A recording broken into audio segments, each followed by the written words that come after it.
20 years. A lot can change in the world in 20 years. A lot can change in a person. 20 years. That's how long Dagobert had been locked away in the north, abandoned by his countrymen and all those he could remember. After so long, their faces grew dim in his memory, much like the hatred he had once felt for those who had stolen him, concealed him, and absconded with him to this monastery in the northernmost reaches of the world. When he had first arrived to the monastery, a petulant young 8-year-old, he'd insisted on being called a king and having shows of deference made to him in his royal bloodline. Now, so many years on, he happily took his meals with his brother monks, never complaining when his turn came around on the schedule to be one of those who served the others. He'd come from a world of rank and hierarchy, a world where his status as the crown prince had made him somebody. God had since shown him that he was nobody except a simple supplicant, the same as all of those around him, a man whose worth was equal only to the amount of piety and prayer he displayed toward his Lord and Maker. No more and no less. Over time, Dagobert had taken to his quiet life. He'd been taught how to read and how to write. He could quote scripture by heart. And his schedule had become so routine that he knew where to be at any given time, on any given day, without having to consult anyone or anything to let him know. His life and his world had become small and quiet and knowable, and for this clarity he would often thank God while in the midst of his prayers. This quiet and routine made the arrival of monks from a far-off monastery all the more jarring when they arrived, boisterous and excited, in the late winter of 675. Not only were the arriving brothers excited to have made their destination, and the monks of Dagobert's home equally excited to have visitors, but after a short while they learned that an even greater honor was in store for them. Wilfrid, the Bishop of York, had personally commissioned the visit and had endowed the arriving party with a message of singular importance. They would tell everyone what this message was after the evening meal and their prayers. The brothers of the monastery were all abuzz over this exciting news, each wondering what the message could possibly be. Ideas floated around, and everyone seemed to have a theory as to why the great Bishop of York would want to contact their small house. The only monk who did not seem to be reveling in this rare moment of excitement and interaction with the outside world was Dagobert. For some reason, he had a sense of foreboding about the contents of the message and would be just as happy as not to see Bishop Wilfrid's party leaving for home a few days hence. Still, he was able to hide his trepidation enough that his fellow monks were unaware that he somehow felt different. That night, after their meal, in the last collective Amen to the group's evening prayers, the head of Wilfrid's party came to the front of the hall where they had all congregated. He told them all a story, one which was accepted eagerly by men who rarely heard anything new, much less news of the world. The man spoke. "Brothers, I have good news for all of us, and one among you in particular. Our good patron, Bishop Wilfrid, recently came home to his flock after having made a holy pilgrimage to the city of Rome and that land's bishop. Both of these holy fathers commend the work that you've done to spread the word of the one true faith to the pagans spread out to the countryside. It's through your effort, prayers, and sacrifice that new converts are being brought to God every day, and the strength and reach of our religion grows ever stronger." The messenger took a moment to clear his throat, then began to speak again. The monks leaned forward earnestly to hear his words. Certainly, he'd not come all this way in the dead of winter simply to tell them that they had done good work. He continued. On his return from Rome, Bishop Wilfrid passed through the Frankish kingdom of Austrasia. At these words, Dagobert's heart dropped. He had barely heard word of his home country at all in these past 20 years, and now this unknown man came to speak directly to the group about it. This could be no coincidence. In Austrasia, Bishop Wilfrid was greeted by that kingdom's mayor of the palace, Wulfwald. He was not greeted, as expected, by the king. No, alas, the king of Austrasia has recently died and returned to his place alongside the Lord, our Father in heaven. He left no children, and no one came forward to take the crown of the Frankish king, Childeric II. No one, that is, except for the king of Neustria, the late King Childeric's brother, Theoderic. And this, in better times, may have been pleasing to God and with all of us. Theoderic is, after all, a Christian in our same church. Unfortunately, the Mayor Wulfwald assured our good bishop that the young king of Neustria has fallen under the sway of bad counsel, a man by the name of Eberwin. To allow Theoderic into power over Austrasia would also be to allow into power Eberwin. It would be the same as willingly allowing the serpent to enter the Garden of Eden. Bishop Wilfrid agreed and was then given task by Wulfwald, which, if we are to successfully answer the call, could well place one of our own into a position of supreme power and authority. This person could save the throne of Austrasia from falling into the wrong hands. Dagobert's head was now swimming with thoughts, all of them coming in such rapid succession that he began to become dizzy. He knew with utmost certainty that the messenger was going to call his name in just a few moments. He had dreamed of this for years, and then he had abandoned the dream in return for the reality of a life as a humble man of God. His hopes of ever returning to his homeland had long ago failed, yet here he was now, listening to the man who had been sent to reclaim the one person who had a right, thanks to his bloodline, to sit on the throne of Austrasia. The moment was heavy, overwhelming. The messenger went on. The good Mayor Wulfwald told our bishop of a young man, many years ago, who had been stolen from Austrasia in the confusion that attended the passing of his father, the late King Dagobert. This young man had been taken to the sea and out of Francia. He'd been delivered onto these shores and taken into this very house of worship. He paused for effect. My brothers, I tell you now words that you will never hear again in all of your life. Brothers, amongst you now sits a king, and I would ask him now to rise to be recognized as such. Brother Dagobert, the messenger called out strongly, rise now and come forth so we may honor you. You are the long-lost king of Austrasia, and it is our mission to convey to you this word and provide you protection as you return to Francia to reclaim your crown. An audible gasp went up from the monks at this news that one of their number had been among them this whole time, as a king, toiling alongside of them in their prayers and missions as a normal man, a simple monk. Their eyes turned in unison to Brother Dagobert, now King Dagobert. They were not sure of what to do now that they were aware that they had royalty in their midst. The initial impulse for some was to congratulate him, to smack him on the back as if he had just won some recognition or great reward. For others, the impulse was to fall to their knees in the presence of one who had been chosen by God Almighty, as all kings are. For all, the news was almost unbelievable. Here, in this place where news of the greater world never touched their lives or made it to their ears, they sat in the midst of a story the likes of which the world had never known.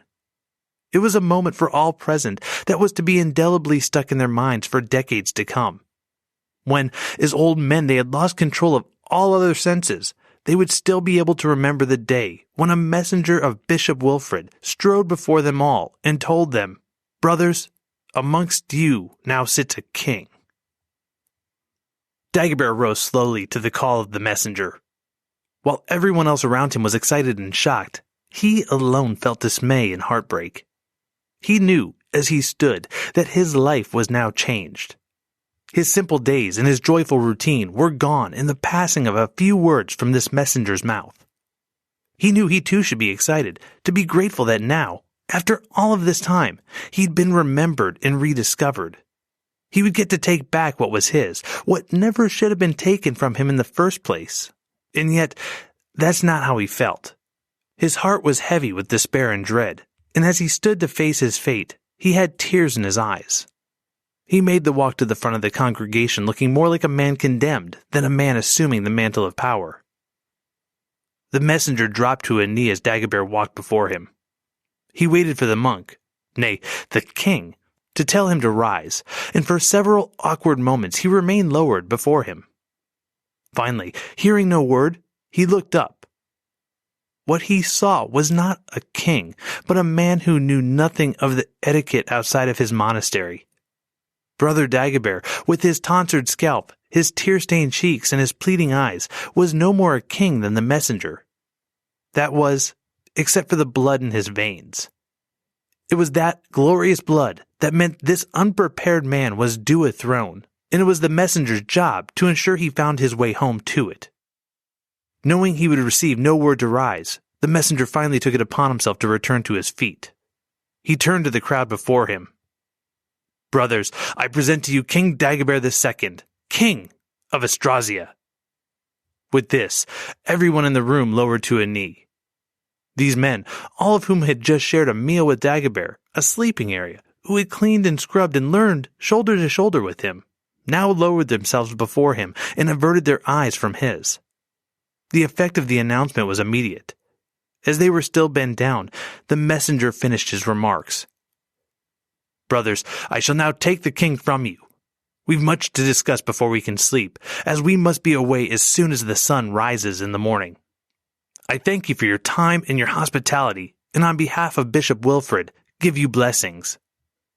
Making the sign of the cross, he said the words they had all heard thousands of times before. In nomine Patris, et Filii, et Spiritus Sancti. Before the monks could respond with their amen, the messenger and King Dagobert were gone from the hall. He'd not lied when he said there was much left to discuss. Seeing the state of the monk-turned-king, there was even more left to go over than he had previously imagined. Austrasia would get a person with the pedigree to wear the crown. A remarkable feat in and of itself, considering where they were and what had transpired to bring them to this point. But whether Dagobert, this monk, would ever truly be able to rule as a king was questionable.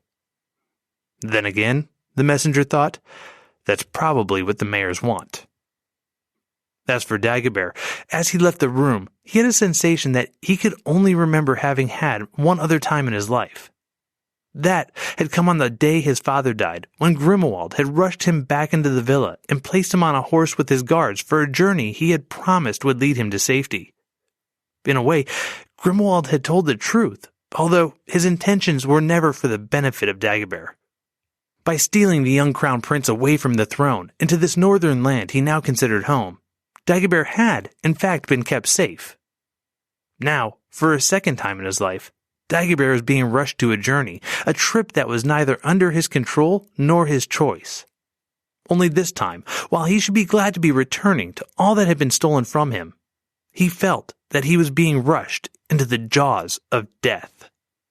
This messenger's intentions were the exact opposite of Grimoald's, and if the end result of these reversed intentions were also the opposite of what had ultimately happened to him, then Dagobert supposed he likely had little time left in the world. Only time would tell what exactly God's plan was for him. This is Thugs and Miracles.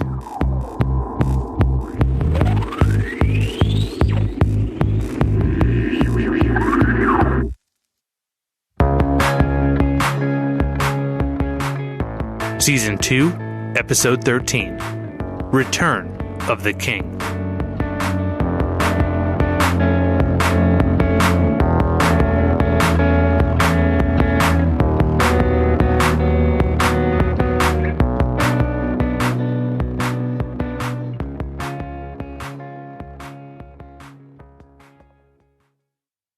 Alright, welcome back. As always, I'm Benjamin Bernier. And this week we're going to take our focus down just a little bit. Last week we discussed the reigns and fates of 4 kings. This week we're going to look at just one, King Dagobert II.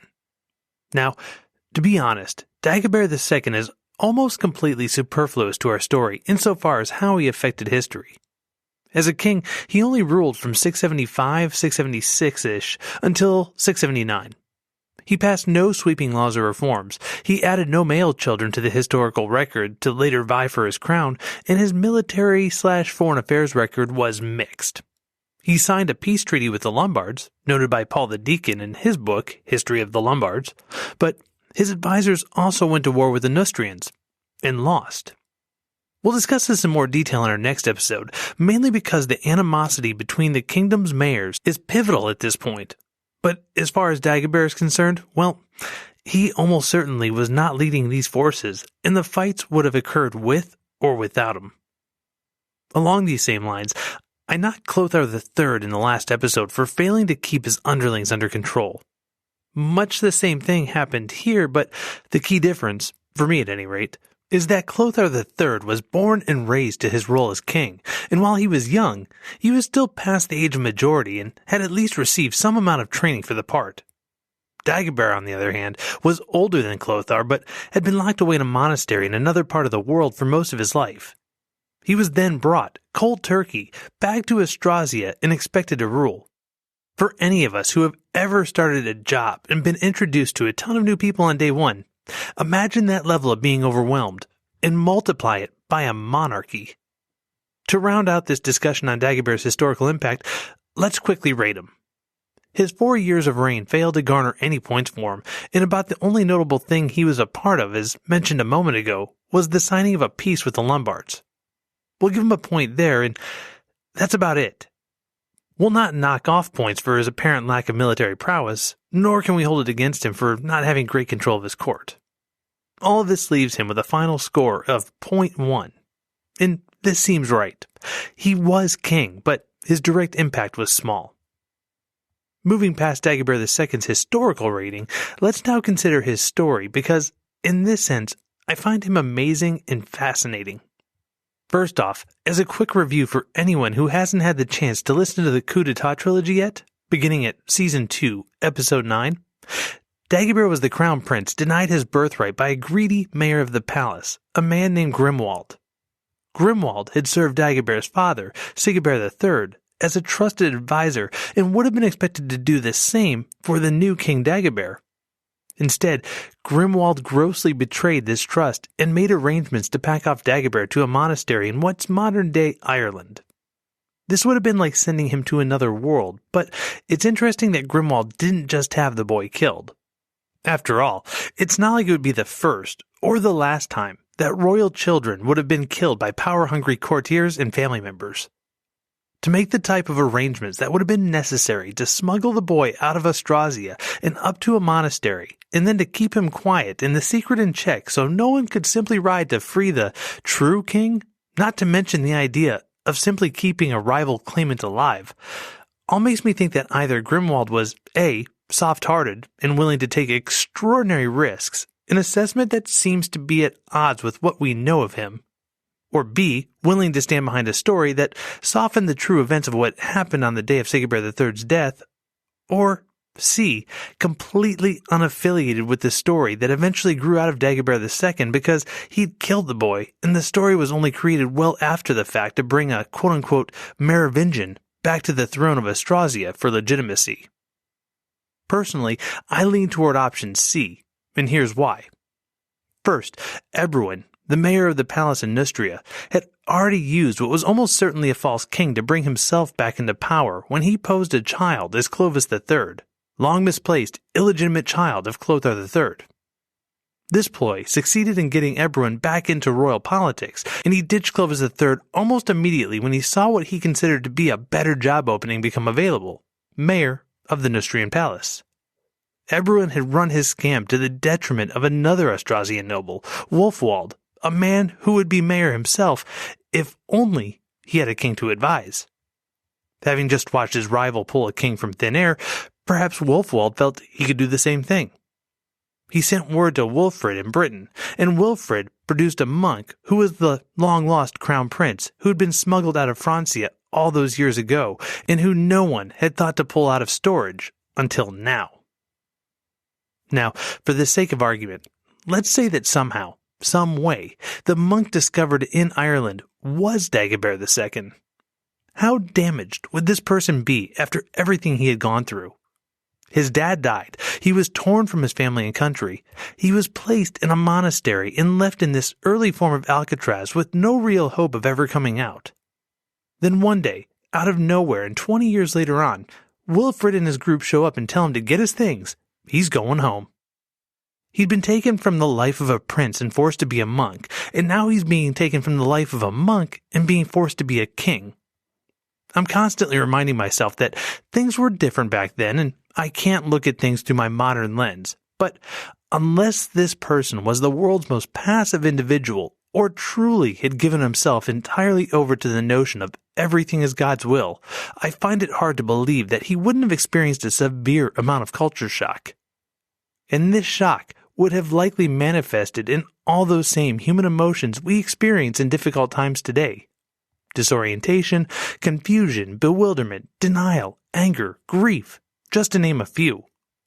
Dagobert II would have been torn from a place he considered to be his home for the second time in his life, and both times at the hands of powerful people who felt their interests superseded his.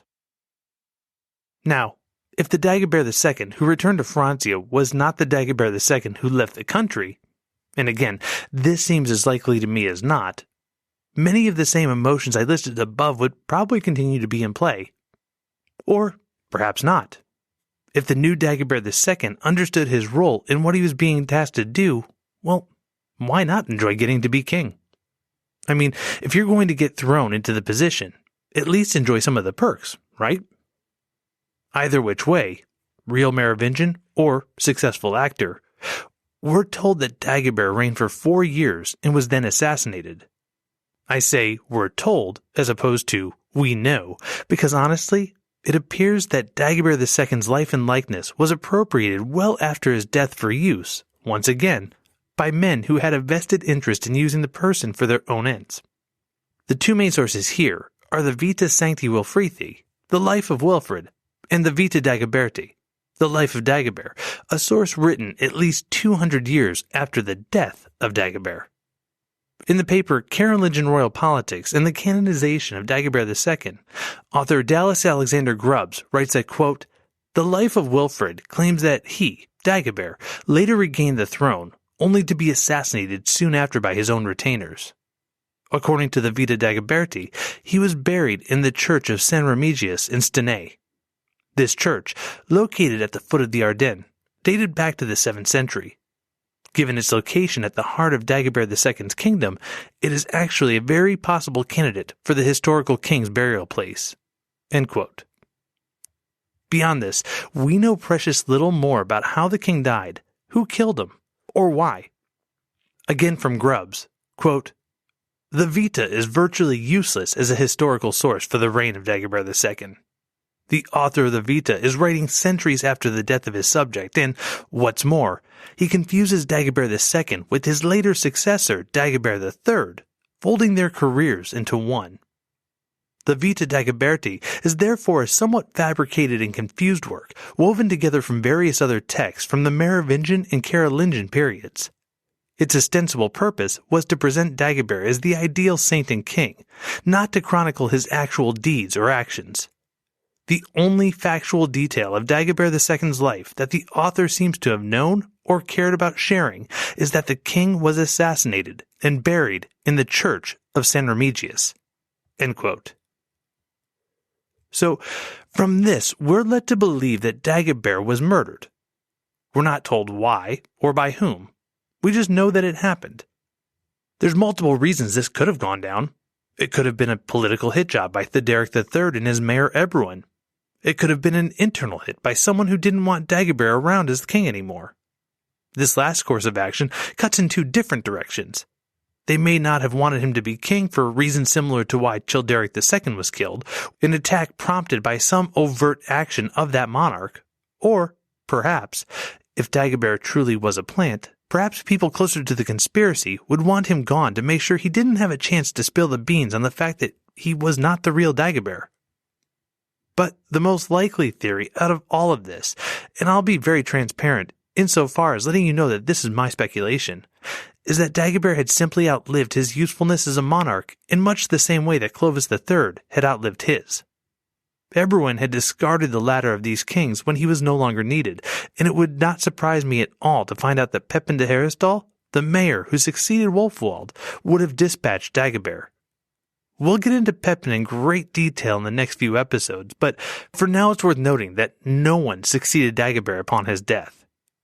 This means that the two people who stood to gain the most from his death were Pepin and Ebroin, and with the right piece of evidence, I could believe either one of these is the culprit. They would end up fighting for control of a unified Francia, one nominally led by Theoderic III, but as we all know by this point, Theoderic would lead the realm in name only. The mayors now ran the show. Speaking of evidence, there's one last thing I'd like to mention about Dagobert before we wrap up for the day. You can still see his skull to this very day. And I'm going to take this moment to plug the Thugs of Miracles Instagram account.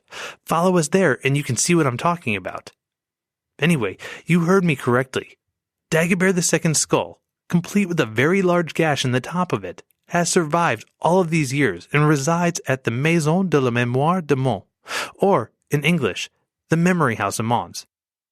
It was for many years held by the convent of the Black Sisters, Les Sœurs Noires, and there are more than a few creepy photos of the top half of this skull sitting in a chalice. Now, I'll admit, it's a pretty chalice, but it's still pretty jarring, pun intended, to look at. But this leads to a question. Where did the skull come from? Why is it not still with the king? Well, once again, this could all be a part of people using Dagobert for their own advantage. You see, after his death, a cult grew up around the relics of King Dagobert. He was buried in Stenay, France, in the Ardennes forest, and the locals from the area celebrated this link to royalty. The church had the opportunity in 872 to host Charles the Bald while that king was hunting in the area, and it was during this trip that Charles, quote, elevated Dagobert to sanctity, end quote. How much the king really thought Dagobert deserved to be a saint is open to debate, but we can assume with little doubt that he hoped to gain politically by this act.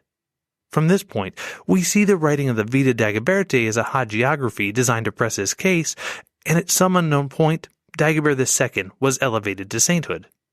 He is, appropriately, the patron saint of kidnapping victims. Anyway, did you notice one thing I forgot to mention in all of this? Oh yeah, how did the saintly king's head end up in a cup in Belgium? Well, there's no good explanation that I can find.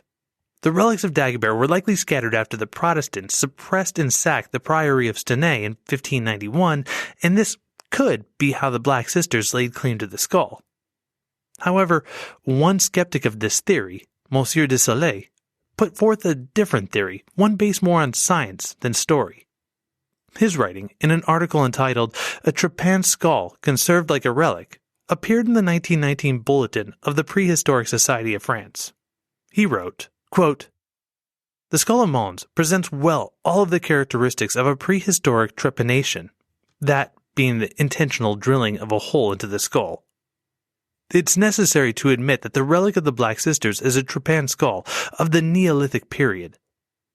Later in his article, de Solace said that of this skull, how it entered the convent of the Black Sisters, in this regard, we can only gather explanations, more or less fantastic. End quote. Basically, the skull of Mons, if we're to believe de Solace, is closer to 7,000 years old than 1,400 years old, and it was cut upon in a way that other Neolithic heads were cut on in that time period. It's a neat piece of history, and in the proper context can give us a glimpse into a past well older than the Merovingians, but insofar as being our king, well, not so much. More than likely, the skull was found and brought to Belgium. Someone said it was the skull of Dagobert, and the story stuck. And why not? Having a cool religious relic could be powerful, both spiritually and economically. It's a good story, but, as de Solace said, probably more or less fantastic. Alright, that's the show for this week, and that ends the long and winding road of Dagobert II. For what it's worth, it doesn't even quite end all of Dagobert's story, as he's now re-entered the world's consciousness by being part of a debunked conspiracy story linking the Merovingians to the bloodline of Jesus Christ. Yes, that Jesus Christ. I wanted this episode to focus on the facts of Dagobert II's life and death and avoid going down a rabbit hole that has the potential to go very deep and very off track, and I'm looking to discuss this conspiracy theory in a future rabbit hole episode in greater detail anyway, so for right now, I'll leave you with this. Don't believe the hype. The story of Dagobert II is much smaller and much more sad than the conspiracy theories would have you believe. The facts lead us to believe that this Merovingian king was the epitome of a pawn. He had his throne stolen from him. He was brought back, if it was even him that returned, when it suited someone else. He was killed when yet another person hoped to gain from his murder, and a future king had him canonized for no really good reason other than by doing so, it helped that king. His skull, which is probably not his skull, has been revered as a relic, and his name and likeness has been used in forged documents to push a ridiculous conspiracy theory. Dagobert II may, in my opinion, be the single most victimized, abused, and misused person to get passed through our history, and that honestly says something. His story expresses the exact opposite of agency, the idea of being in control of one's fate and decisions. The fact that he, or someone carrying his name, eventually became a king and a saint is little solace for someone who, more than likely, died in 657, aged 8 or younger, also that a greedy, power-hungry mayor could put his own son on the throne of Austrasia for a really short period of time. Alright, moving on from that depressing note, next week we're going to look at two people who absolutely did have agency, Ebroin and Pepin of Heristal. They'll both be fighting for the hand of the young and fair King Theoderic III, and their story will go back and forth like Rocky Balboa and Apollo Creed. It's a wild ride and a hell of a fight, and sets the stage for the last throes of the Merovingian dynasty. All of that is coming your way next time. Before we go, as always, the music used for the show comes from Josh Woodward and includes his songs Bully and Lafayette. For a free download of these songs or hundreds of other great tracks, check out his site at joshwoodward.com. Notes on this episode, an updated monarchy tree, our Instagram feed, and a list of other great history podcasts are all available online at thugsandmiracles.com. Please visit and sign up for the mailing list so we can keep you up to date with announcements on new shows and our monthly newsletter. Speaking of email, you can write to us at thugsandmiracles@gmail.com. You can hit us on Twitter at thugsandmiracle with no S on the end, or you can leave a comment on Facebook and Instagram at thugsandmiracles. As I said earlier, we're constantly putting up photos and pictures that illuminate our story, and the Skull of Dagobert is no exception. Follow us to see what we're talking about. Finally, we always love to get new reviews. Preferably 5 stars, but we won't restrict your agency. But if you get the chance to leave us one, we'd appreciate it more than you know. We know you have tons of options when it comes to podcasts, and we're happy that you're here with us. No matter how you support us, just know that we appreciate you. Okay, once again, my name is Benjamin Bernier. We look forward to seeing you in 2 weeks as we go ding ding in the heavyweight battle between Ebroin and Pepin in the next episode of Thugs and Miracles.